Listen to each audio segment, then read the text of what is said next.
So what is up, you guys? Steve before me is with another video coming at you. This is a update to my Juggernaut AI training plan that's been going pretty well.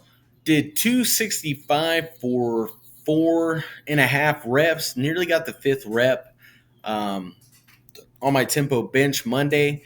Uh, so in my assessment, I was right. It was about 255. I was thinking 255, 250 for six. Probably could have done 255. It was a really good. It was a really good training session, though. I've just put everything into the calculation. I wasn't displeased.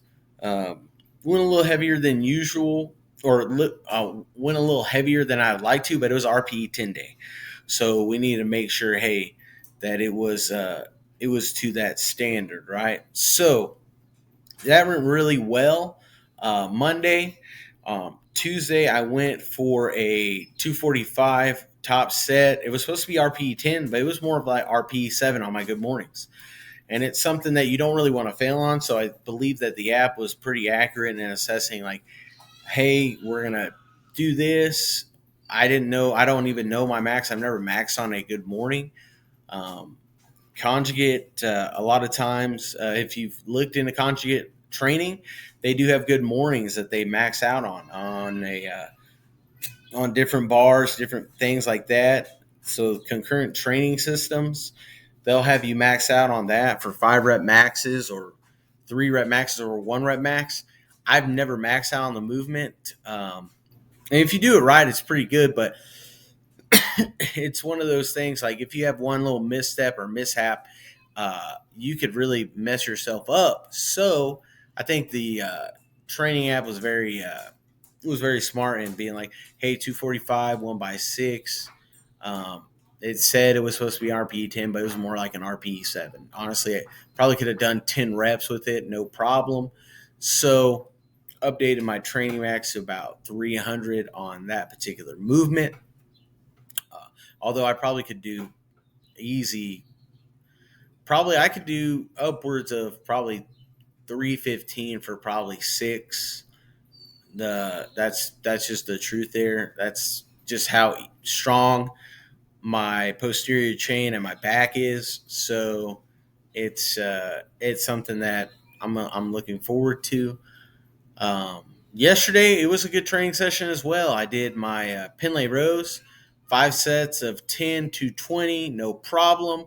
Also did my 4 sets of 10, 205 on, or first set was 200. Then the other 3 sets were 205. Felt a little heavier than usual, but that's only because I believe that I'm at my maximal recoverable volume on this week, because you're in an overreaching week. So I was overreaching for hypertrophy to the point to where on Monday on my bench training, it had gone down to 220 for my other, or 225 for my other sets.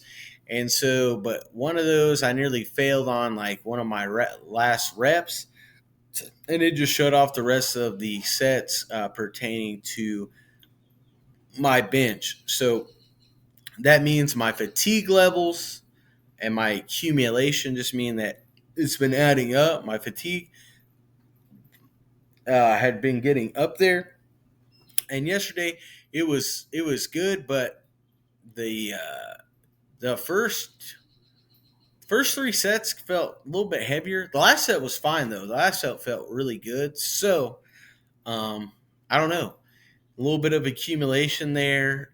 Did my accessories, did my back work, everything was really feeling pretty good. But I can definitely tell I was fatigued. I have a deload coming up pretty soon this next week. I actually look forward to that because I'm taking one step back, just so that my training can be that much better for the 4 weeks to come after that. I have a hypertrophy block after this.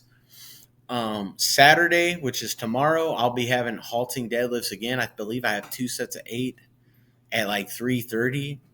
So it's gonna be a little bit heavy, but I also got my 2 sets of 10. I've only been squatting once a week. 2 sets of 10 from 370 to 390. If I know anything about this app, it's probably going to have me go on the upward end because I just did, I believe, what was 365 or 370 last week. So probably be around 385, 390 for 2 sets of 10, which would be a 10 rep max for me. 390 was a 10 rep max. I believe I could do that pretty easily, but uh, it's just a matter of, hey, am I eating enough, sleeping enough, getting enough? Like a lot of things come into the training aspect, especially for powerlifting. You got to make sure that you're eating enough to complement your training, you're sleeping, getting enough rest, and that your body does build up fatigue. It does hold on to fatigue. That's why I believe deloads are so instrumental. I used to not, but deloads help out really well just because of the sheer fact of whenever you get to a certain level of strength, your body is just not capable of recovering as well as it used to be. 2 sets at 390 of 10 is different than 2 sets of 10 at 135. Although strength is relative, the stronger you get, the more you need to focus on the recovery aspect, your nutrition, your sleep, etc. Things have to be dialed in, or you won't be able to display your best set of strength. You won't be able to display the best set of what you have there. You'd be strong as heck, but have one off training session, right? Which I've had them. And I don't really believe that any of my training sessions recently have been offset, gone a little heavier than I was supposed to, but you're supposed to push yourself. And I believe I was correct in my assessment when I said 255 for 6 would have been. And I put that in. Uh, Funny story. I put that as my target top set in the app, but the app was like, "Hey, we're wanting to go 265," and the app's really accurate most of the time. No hate towards the app. The app has been accurate way more than it hasn't been. So it really wants you to push yourself. So I'm not displeased with the app. It's gonna make you kind of force yourself in a lot of ways to go beyond what you even think you can do. So Juggernaut AI app has been working pretty well. The only thing it keeps asking me to restore the purchase, which I've already had the purchase restored. I've already restored the purchase on a regular basis, so I don't know what's going on there, but it's working and it's not recharged me every time. So got a deload next week. Looking forward to that. Having a lot of muscle growth work. I say muscle growth. They call it hypertrophy in the fitness industry.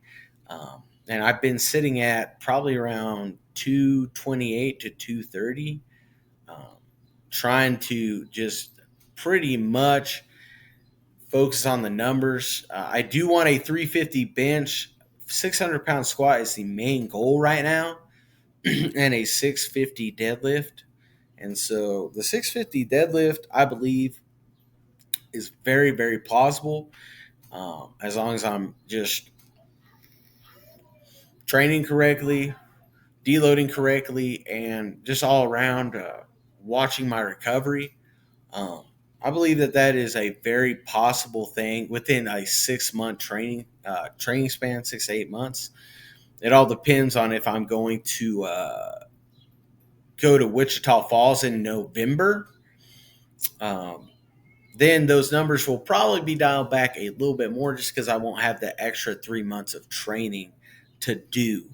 So, but by next year, I would like to get the main goal is the 600-pound squat, and then 350 bench. Although my bench moves differently at different times, it's been clicking lately, and I have been really like the bigger you are and the more you don't really focus on a cut, which I haven't been because I'm a power lifter. So I've kind of accepted, yeah, I'm going to have to hold on to a little bit more body fat at this point and eat a little bit more in a surplus. Your boy has not been turning down the cheesecake, but it's been a lot of clean food, pretty much potatoes, eggs, sausage, beef, rice. those are the staples on my diet. But I splurge in a little bit of other things. I just eat in a caloric surplus, but I'm feeling pretty good health wise. Super. I don't feel super bad, right? Which my health is something that I focus on a lot. Just because your boy has type 2 diabetes. But I can actually tell whenever I've overeaten or overconsumed. I get like really, really hot. It's a definitely a side effect of your blood sugar rising. That hasn't been happening as much lately because I train so much. I'm pretty active. I focus a lot on clean eating. And whenever I do eat carbs, which carbs are not the enemy, although if you are diabetic, you probably should stay far away from refined sugars and other things. If you're going to eat sugar, you should probably, or carbs, it should probably be from sources like potatoes, rice. Because I feel fine with those things as long as I don't like, you know, it's you don't want to eat like five baked potatoes. I'll eat one baked potato. I'll have a steak or a meat with that. I'll eat some rice with some eggs, things of that nature, and even like refine like bread. Sometimes it's fine. It's going to have like no effect. You just don't want a lot of refined sugars and things like that as a diabetic. It's probably the worst thing for you to take in. So I've been feeling pretty good thus far. This is my training update, nutrition update. Um, yes, I do eat cheesecake every now and then. It's that's my little cheat there. But I mainly eat a lot of potatoes, eggs, rice. And before anyone asks, really, yo boy, whenever you look at my physique, your boy's natty. I hold on to probably I'm about 25 to 23% body fat. I hold on to a little bit more body fat, and I probably try to cut down to 20%. Although that would require a cut rather than uh, eating in a caloric surplus like I am right now and trying to reach the current goals that I'm looking forward to. So the cut is going to have to wait, my friends. But do not worry, the beast will go ahead and get that cut done probably after my next meet. I'll probably bite the bullet and go through a extreme diet phase. Not meaning that I don't cut out certain macros, meaning that carbs, proteins, or fats, but I will be counting my macros a little bit more tediously. I will be looking at the things I consume, probably throw in some more cardio, um, and that will be a whole nother journey. So either after November or January, and say I compete at both meets, it will be probably 2024 of next year, good Lord willing, that I will go into the full effect of a cut, uh, just to bring my body fat percentage down, just like Ball the Omni Man says, just for another good lean bulk, not a dirty bulk, lean bulk. And there's a difference because you can eat good food, good micronutrition, like I a lot of times with the vertical diet is what I mainly prescribe to. I do like I drink my coffee and I do eat sometimes some cheesecake or something, but I don't think Stan Efferdine would be like you eat cheesecake every now and then. I just as a bodybuilder and as a powerlifter, he probably understands like yeah you kind of want to sometimes you don't want your diet to be so restrictive that you cannot have fun eating sometimes the things you want, but you should eat the things that are going to give your body the nutrients they need, and that's the red meat, that's the potatoes, that's the rice, that's the fruit, oranges, citrusy fruits. Those are really good for you. um, like eggs, eating the salmon twice a week. Um, there are some things that definitely I could work on a little bit more, but I feel like my health is in pretty good standing as of right now. So love you guys. That is a training update, nutrition update, and just all around update.